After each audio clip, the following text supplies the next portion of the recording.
vamos a entrar, maestro. Vale, ya, tú me dices.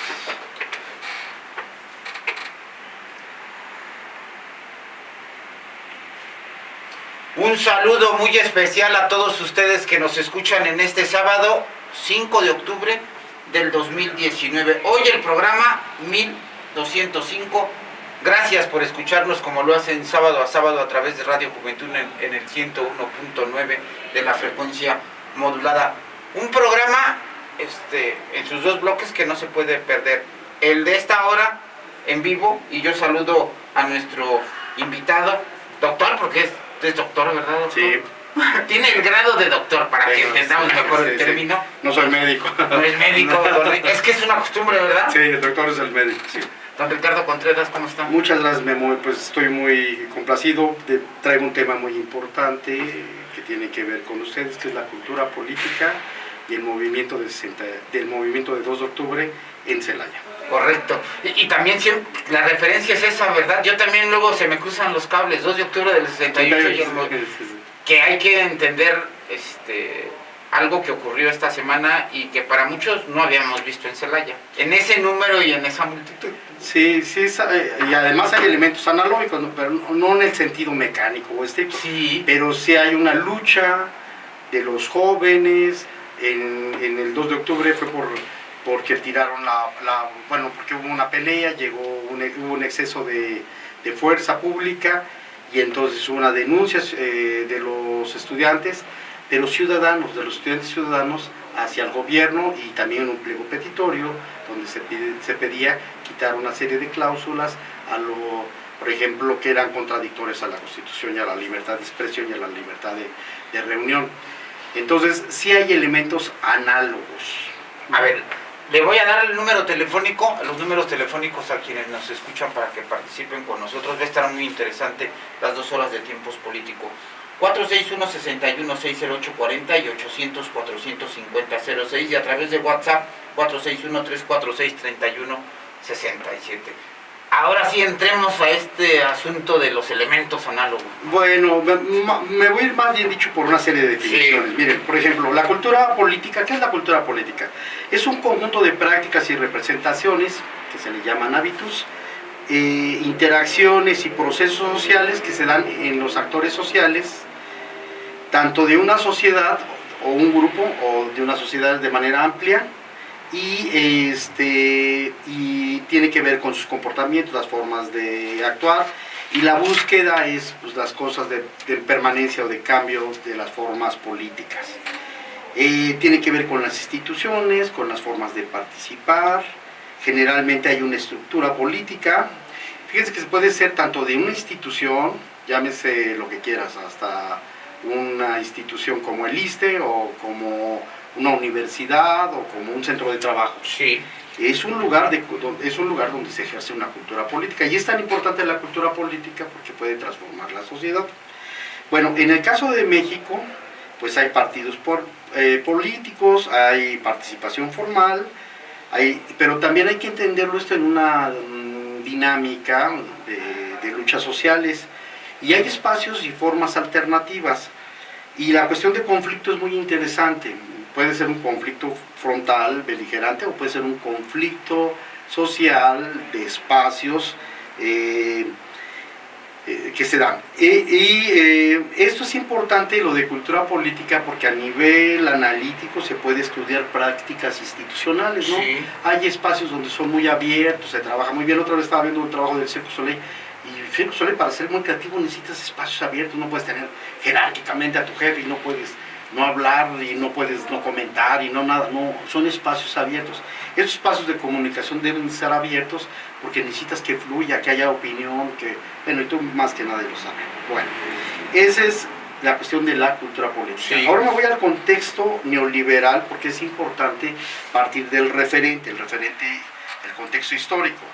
Bueno, hay una crisis de los partidos políticos muy fuerte, y por la cuestión neoliberal, ¿no? Y por lo tanto hay una crisis de representación. Como ustedes vieron en Celaya, en muchos lugares no votaron mucha gente. Bueno, más que no votaron, pero no convencen, ¿sí? Y es que hay un escenario de corrupción, de hacerse rico prontos, de cuestiones de agentes de ventas de patrimonio nacional. O sea, si quieres ser rico rápido, pues vente de político y empiezas a vender las cosas. Ese era el espíritu neoliberal. Y haces esas redes entre cuates y transfieres dinero, recursos, que a veces no son ni de ellos, ¿verdad? Sí, y la clase política sirve solamente a la clase económica, se perdió una cuestión de vinculación con la sociedad, ¿no? A tal grado que llegó la cuestión de los diputados corporativos, donde se daba el oportunismo y también se daba desconocimiento. Vas a ver gente que está en puestos claves en distintas administraciones, que no sabe del puesto, que no sabe de su realidad, que ni siquiera la conoce, no la ha visitado. No digo que sepan todo, pero sí por lo menos formalmente, ¿no? Que tengan nociones de qué es esto, ¿no? Entonces la credibilidad se vinieron a crisis, los partidos se han dedicado a hacer nada más partidos clientelares, a ver de dónde jalas votos y gente, pero nada que ver con un diálogo, con un trabajo conjunto. Y esto ha generado también pues, los estados fallidos, ¿no? Donde el problema del estado fallido es que no cumple con sus obligaciones y en este caso con la seguridad, correcto, que es el tema. No me voy a detener mucho en el problema de seguridad porque vas a tener otro. Voy a seguir platicando al respecto y por qué es importante en este momento. Porque además para llegar al punto de seguridad hay que ver todo este marco que usted nos está contando. Exactamente. Por demás interesante. Adelante, sí, maestro. Entonces, los partidos políticos en este momento, a algunos, otros siguen en la misma dinámica, no les cae el 20, a muchos políticos siguen con la necedad de seguir nada más captando gente, cooptando y todo lo demás. No. Ha habido un proceso muy interesante donde se trata de refundar y reestructurar a los partidos. Voy a señalar algunos elementos. Fíjate, un amigo del PAN me estaba platicando que están buscando formas directas de participación con la gente. Están ya buscando formas políticas de participar más directa con la gente y no darles el avión, porque yo he visto que lo hacen consultas y no toman en cuenta lo que te dice la gente. Periodísticamente uno les dice, hacen estos tipos de prácticas a modo, ¿no? A modo. Para que no les peguen, sino que todo suene bien. Sí, pero la idea es que pues se debe buscar formas de participación. Y en el PRI, fíjate qué vaciado, está el OmniPRI, que nuestra amiga Montserrat ha venido impulsando, y qué vaciado. Que OmniPRI, que es, qué, maestro? No sé, son unas abreviaturas de ellos mismos. De ellos mismos, Organización de la Mujer, no sé las otras. Sí. Pero es donde están el movimiento feminista fuerte al interno del OmniPRI. Y eso está democratizando un poquito más. ¿Sí me explico? Sí. Entonces, por otro lado, ahora, Morena no le ha cojado muy bien la renovación moral con la cartilla moral. Y sí entiendo que es importante la ética política, no nada más ser política, es necesario la ética política. Es decir, tú actúas de acuerdo a tu convicción, a las necesidades de cambio de tu país, etcétera, etcétera. ¿Qué tanto es partido? A ver, aquí yo le hago una pausa. ¿Qué tanto es partido político Morena? ¿O sigue siendo un movimiento? Pues todavía le falta, bueno, en esa estructura que debe tener un partido político. Sí, yo pienso, pues si está, ahora déjame decirte, la crisis de los partidos no nomás es aquí en México, es a nivel internacional. Entonces, sí es importante volverse a replantear qué tanto debe ser movimiento, un partido, y qué tanto debe ser estructura formal.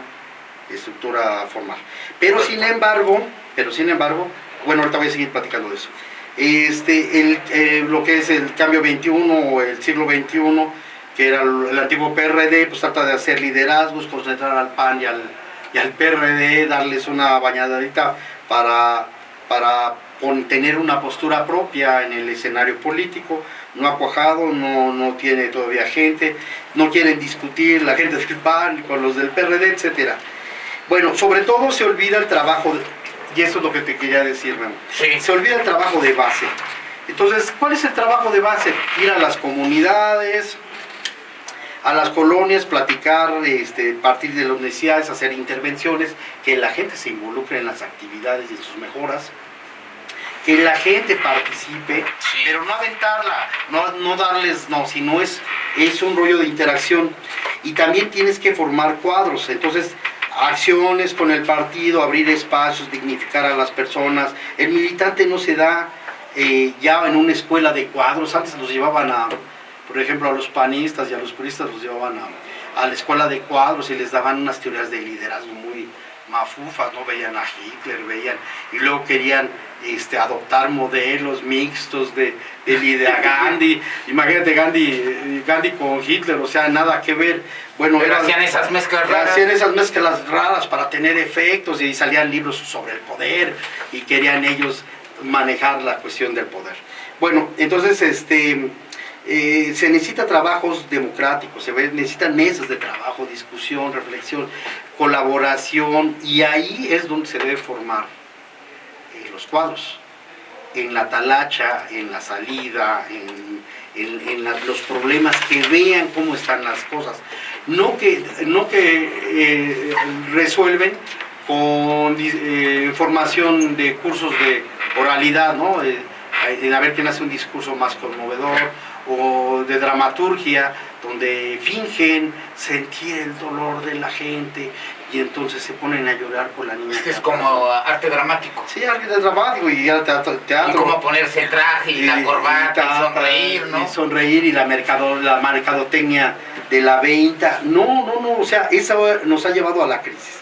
Entonces, hay una militancia que necesita que conviva y conozca su realidad sobre todo, y necesita la importancia de reconocer la región, la nación, la localidad. Entonces, están por un lado. Y por el otro lado, ya un poquito más amplio, se requiere los centros de inteligencia política económica. Fíjense bien, el PRI tenía el Instituto de Estudios Políticos y el Instituto de Estudios... El famoso IEPS. El IEPS y el de Estudios Políticos, sí, y el de Estudios Económicos. Eran dos. Y ya, o sea, pero eran interesantes. Bueno, claro, no me gustaba nunca la ley de pieza, pero eran interesantes porque se metían a ver qué se podía hacer en cada región, en cada localidad, con qué actores y demás. Esto yo creo que todos los partidos lo deben de rescatar.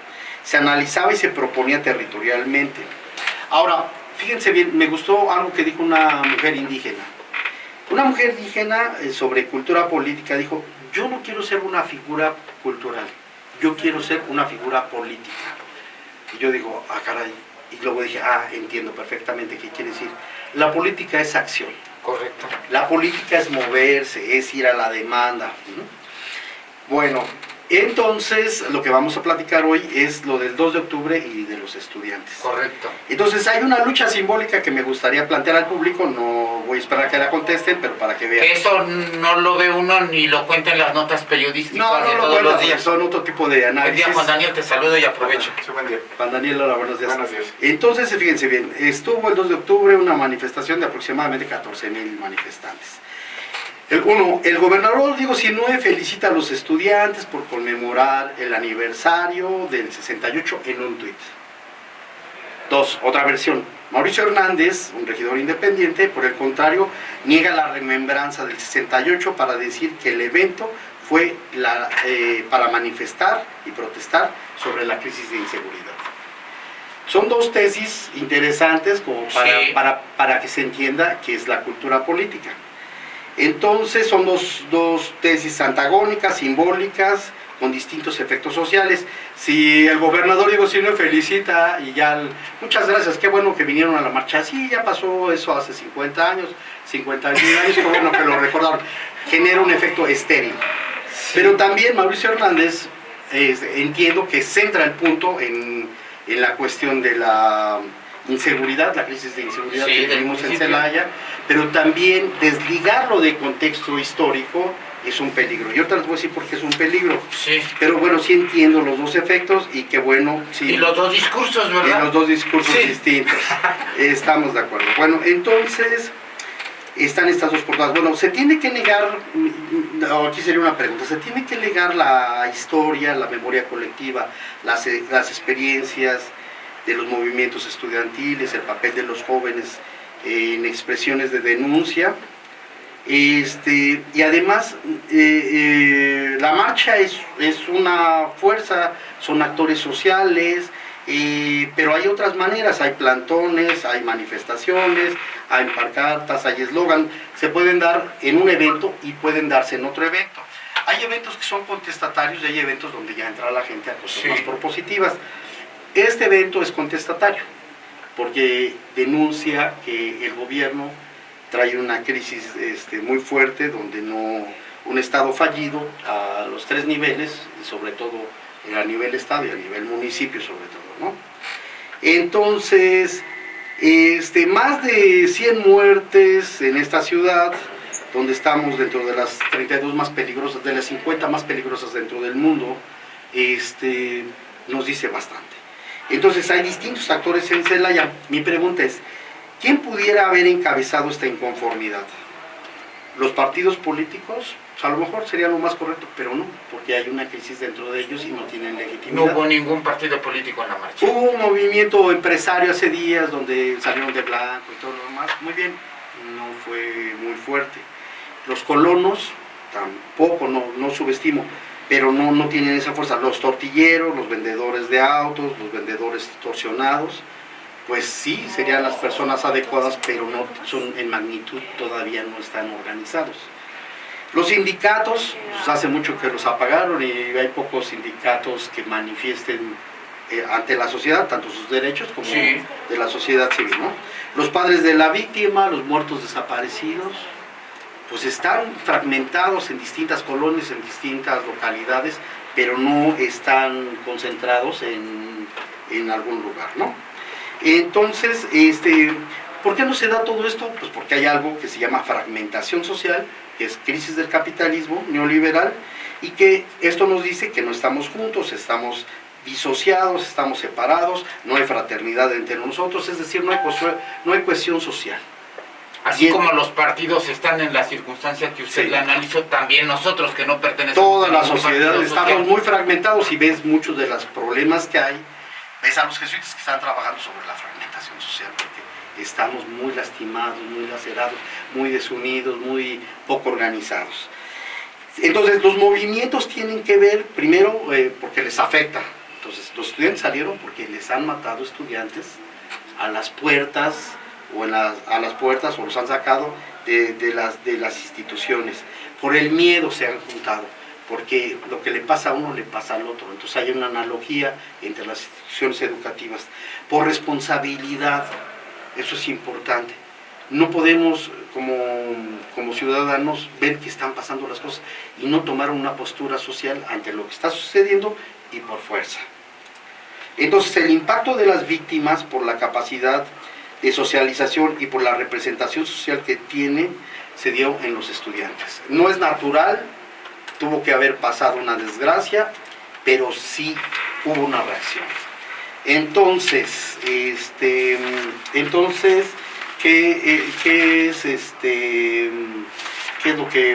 es lo que sigue? Bueno, pues voy a platicar ahora un poquito de las instituciones de educación y del papel histórico que ha tenido en Celaya. Correcto, a ver, yo aquí quiero llegar a un punto.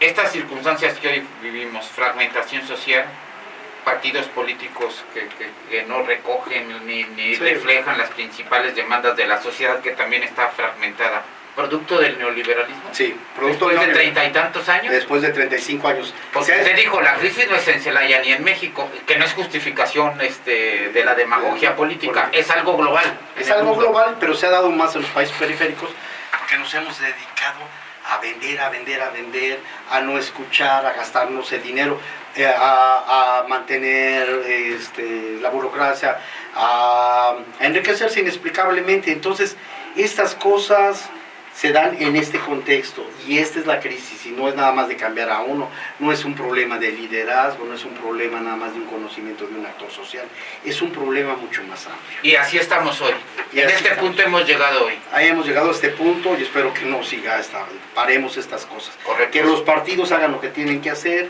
que la sociedad entre al quite, ya hicieron su papel los estudiantes, y que sí, nosotros sigamos discutiendo, reflexionando, platicando puntos de vista. Y antes de los estudiantes, el grupo de tortilleros que fueron y se manifestaron, claro, con también resultado de víctimas. Exacto, sí, cierto. Hay que entender esta historia también. También, sí, cierto, y sí, cierto que tienes razón, fueron ellos y manifestaron, y luego los acribillaron a algunos de ellos. Sí. Bueno, me voy a la historia un poquito, voy a esbozar una historia muy breve que se me hace fundamental. Entonces, fíjense que y voy a empezar por una universidad que no creen, en instituciones educativas hay una historia de experiencias, y bueno, no olvido que Gabo, Francis, Ceci, Arturo, Javier, Jorge, Lupita, Andrés Humberto de la UPG, sí, de la Politécnica, pues lamentablemente pues fueron víctimas de una serie de cosas, pero hay una historia que de las universidades y de su inconformidad. Miren, voy a iniciar con una que ni se van a imaginar. Hubo una privada que estuvo contra Rubí Laura, y yo me acuerdo que en una de sus presentaciones la Universidad de Celaya se lo hizo manifestar y se molestó ella mucho. Sí, ¿cómo no? Si no sé si se acuerden, y los muchachos se levantaron, y no me acuerdo si hasta la espalda le dieron, en términos de censura simbólica, al no ver un diálogo democrático, y al creer pues que la gente se estaba chupando el dedo. Sí. Bueno, del Instituto Tecnológico de Celaya, puedo decir, en un esbozo, es una identidad fuerte. O sea, la imagen de la institución es una imagen fuerte por los deportes, por la cultura, por las actividades académicas, por las actividades culturales. Sin embargo, en el 74 aproximadamente hubo un movimiento estudiantil, y en el 86 aproximadamente ellos tomaron los caminos de la Flecha Amarilla. La Flecha Amarilla es un poder de facto aquí en la región. Económico de facto, y político también. Político. Entonces, por atropellar a Lupita, una de las estudiantes, separaron las entradas, se bloquearon las entradas de Celaya, se presionó al gobierno para que hiciera un puente peatonal, y también, fíjate, fue tanta la postura de los estudiantes que quemaron camiones porque no estaban llegando a acuerdos, porque querían jugarle al vivo, etcétera, etcétera. Bueno, el Instituto Tecnológico de Roque tiene una identidad más combativa, hasta el grado que la cerraron. Vamos a recordar que Roque era una normal rural, es decir, una escuela de maestros donde se les enseñaba. Como la de Ayotzinapa, que es la que tiene más referente nacional, ¿no? Esa, como Ayotzinapa, de hecho fue de las primeras normales rurales que reprimieron por la vía administrativa, o sea, la cerraron. Donde tenía conciencia social, había experiencias de Guerrero y también de muchos maestros que se vinieron formando aquí, tenían sus formas de trabajo. En 1980, el Instituto Superior de Estudios Tecnológicos Agropecuarios apoyaron a choferes en el servicio urbano, en sus demandas y contra sus permisionarios. Y el TEC de Roque pues tuvo un papel muy importante. Ahora lo fragmentaron en términos de que ahora van a estudiar esa semilla y otra semilla, y lo tecnologizaron y lo fragmentaron en el conocimiento, pero era importante entender la dinámica, las demandas, y el crisol, como me decía un compañero, de las luchas, o sea, quien tiene todas las problemáticas son la gente rural, la gente de las localidades. Sí. Bueno, la UPN. La UPN, bueno, déjenme decirles que consulté con varios compañeros, no me estoy inventando las cosas, con Carlos Navarro de la UPN, con la maestra, la doctora, otra les digo, con la doctora que estuvo trabajando, Esther Sanginés, que trabaja en el técnico y todo lo demás. Entonces, fíjense, de la UPN, Carlos me dice lo siguiente: hubo una lucha magisterial muy importante, ¿no? Entonces, la UPN tiene un concepto muy importante, un ideal ético-político muy importante, que se llama educar para transformar. Quiere decir interpretar la realidad para transformarla, ¿sí? Que esta forma de pensar viene de Vasconcelos, de manera de apóstol. Hay que irradiar, criticar la injusticia, y hay muchos casos, pues, desde el director de la UPN, ¿no? También, bueno, pues es egresado ahí el maestro Florencio López, que era un intelectual, maestro muy combativo de la Universidad Pedagógica Nacional, y que estuvo pues en La Ciudadanía escribiendo como periodista. Encabezó la defensa de los afectados por las explosiones del 99, también el maestro Florencio López. Sí, y entonces hay cuadros, hay repercusiones, cultura política, no es nada más el actor. ¿Qué peleaban? Pues educación laica popular y no injerencia del clero. Es una docencia que busca el alto contenido social. Ellos hacen más investigación-acción. Participaron muy bien en los movimientos con los 43 desaparecidos de Ayotzinapa. Con otra campaña cuando vino el comandante Marcos. ¿Cómo no? Aquí a la pedagógica. y se quedó ahí, donde hicieron críticas a Marta Zagoya. En indicación para que se ubique la gente, ¿no? Y formaron bases de la base zapatista. Hay un consejo estudiantil donde se intervienen y está acentuado en la participación social. Entonces, eso es lo que es la Universidad Pedagógica Nacional aquí en Celaya. La Universidad de Guanajuato ha tenido distintos momentos. Hay un momento que es muy rico y fíjate que Eduardo Ocampo, que en paz descanse, papá de una compañera, sí, y René Martínez participaron en un diseño, pues, donde la preocupación está, ¿cómo los estudiantes deben de ayudar a su sociedad? Sí. Entonces, pues había esta idea de volver a entrar a la comunidad en los países, el retorno a la comunidad. Entonces hay varios movimientos, hay unos movimientos que se participan en el 74, y donde Echeverría pues les da un camioncito y a los del tecnológico les da una ladrillera. Hay un movimiento del sindicato. Y una estación de radio. Y hay una permiso para transmitir. Exacto, sí, ¿no? En esa visita de Echeverría. Echeverría sí, que permitió. Bueno, ahora me sigo con las escasas, ¿no? Entonces, ellos traían algo que era el sistema de coordinación de la organización, y fíjate que le apostaron mucho al servicio social. Ahorita el servicio social, bueno, desde hace rato se ha visto como burocrático, pero no. ¿A dónde al alumno lo vas a formar para que tenga conciencia social? Pues en el servicio, que vaya a las comunidades, que conozca su realidad inmediata, que vea. Y también había otra línea que se llamaba el Departamento de Investigación Académica, donde pues, cogobernaban la sociedad de alumnos a través del aula, ¿no? Hubo intervenciones muy importantes en las huelgas de los mineros de Neutla, también con las tierras. Se vincularon algunos con cristianos progresistas, como Rogelio II, en comunidades de base. Hubo, y ellos también, fíjate qué vaciado, ellos defendían en la ley del consumidor como algo subversivo, y qué vaciado, porque luego fue la ley federal del consumidor, ¿no? Pero había también un ideario ético-político, ¿no? Que decía, toma la verdad del pueblo y ponla en ti. Entonces, tomar tu verdad, tomar la del pueblo, hacer el servicio, hacer elementos de conferencia, hacer monografías de acuerdo a la condición demográfica, y en los talleres se les daba pues algo que permitiera tener articuladas herramientas como de periodismo y todo para que pudieran haber entrado. Bueno, a grosso modo, estos serían algunas de las historias de las instituciones. Sin embargo, también hay grupos de choque. ¿Le parece si hacemos la pausa? Hacemos la pausa. Y luego hablamos de los grupos de choque. Dejamos ahí el asunto de las instituciones. En nuestro mapa mental, o lo que usted esté desarrollando con esta plática con el maestro, antropólogo social, Ricardo Contreras. Vamos a la pausa. La opinión de ustedes es importante en este tiempos políticos. Hoy el 1205, sábado 5 de octubre del 2019, 461-61-60840 y 800-450-06. WhatsApp 461-346-3167. Y por supuesto, ¿no? Esto es para entender lo que socialmente ha ocurrido en nuestra ciudad en los últimos años.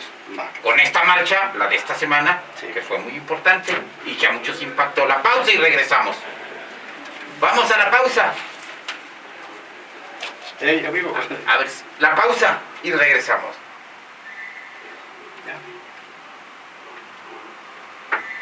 Listo, maestro. ¿Cómo vamos? ¿Bien? Bien, maestro. Bueno, pues todo eso pasó y a veces no hacemos el recuento de... ¿Y usted tiene archivos? ¿Va haciendo archivos? ¿O esto lo consiguió en estos días? Ahorita, no, sí tenía algunas cosas, conseguí otro, si quieres te reenvío, sobre movimientos estudiantiles, nada más sale Roque a nivel nacional. Y ya, pero sí hay bastantes cosas que pasaron aquí en Celaya. Hubo bastantes cosas. Por ejemplo, no hablé de los encapuchados. Los encapuchados era un movimiento, pero era más como de caravana, que les hacían y hacían relajo. Sí. pero terminó drásticamente con la quema del cine, no me acuerdo si fue el cine Celaya, y no sé si uno de ellos se degolló porque quiso llevarse un reloj, creo que de un lugar. Entonces, bueno, esa parte también se dio, no es de conciencia, era algo más como una novatada, Sí. tenía una validez de ese tipo. De eso no he hablado porque si no se distorsiona un poquito lo que estoy diciendo. Pero ahorita pues sí es lo que ha pasado. Y también ahorita lo que sigue, voy a hablar no solamente de la universidad y de las instituciones, sino también de los grupos de choque y también del desmantelamiento silencioso de las universidades en México, muy brevemente. Y me regreso pues a reflexionar sobre el movimiento contestatario que puede pasar, y ya una vez que hayamos visto los grupos de choque y otras cosas, Sí. Para ver cómo puede darle buena salida la sociedad de Celaya, ¿no? Bueno, ¿cómo ves? Me parece bien. Bueno. Es muy complejo, ¿no? Sí, es que pues es un entramado, o sea, hay muchas redes, hay muchos momentos, hay muchos eventos. También quiero decir, y ahí es necesario que lo diga, que los estudiantes pues no saben todo eso, o sea, no tienen por qué saberlo, pero sí es importante que nosotros asociemos, como no lo hizo Mario Luis Hernández, de que los movimientos estudiantiles tienen fuerza. Y ya para que salga el león de la jaula es porque algo anda mal. Algo anda mal. Es como un indicio, como el cuerpo cuando tiene fiebre. Sí, ándale, ya, o sea, ya, ¿quién más? Pero de veras que yo me puse a pensar, ¿qué otros actores sociales pudieran haber salido? Pues los que salieron, los echaron y era un micro... ¿Y cómo somos, no? O sea, como, bueno, mientras le peguen al vecino todavía no me afecta a mí. Sí. Pero ya cuando me afecta, sí afectan a Celaya. Sí hay ese egoísmo, pero es producto de la fragmentación. Las rejas son ese producto de la fragmentación, ¿verdad?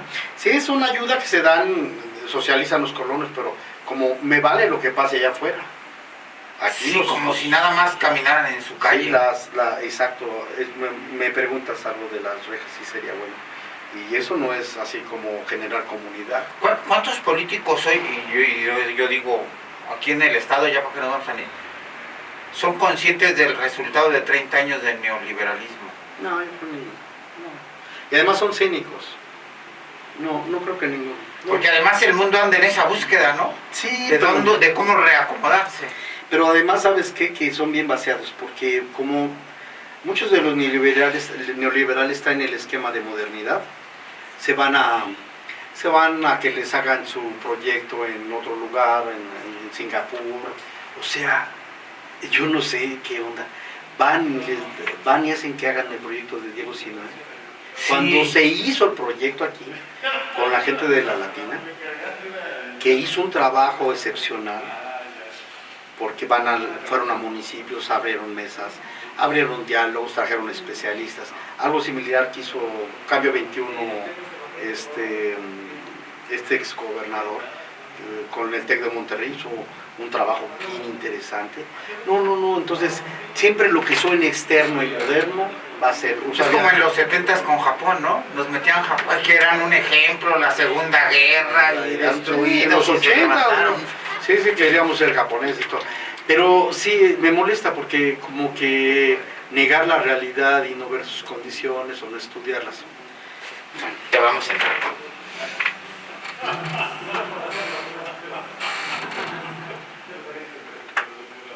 ánimo. Gracias. Estoy escuchando de todos modos. No, yo le dije que yo iba a aprender, por eso casi no le pregunto. Por ahí nos mandaron un boletín de que visitarlos ya pasó el alto, ¿no? Sí. Pasó el alto. Estamos estamos de regreso en Tiempos Políticos, programa 1205, sábado 5 de octubre del 2019. Nos escuchan a través de Radio Juventud 101.9, también por internet en www.tvrcomunicaciones.com.mx. Saludos a quienes nos escuchan donde quiera que estén, a nuestros paisanos, también por supuesto allá en los Estados Unidos, que también son producto de esta sociedad, no hay más.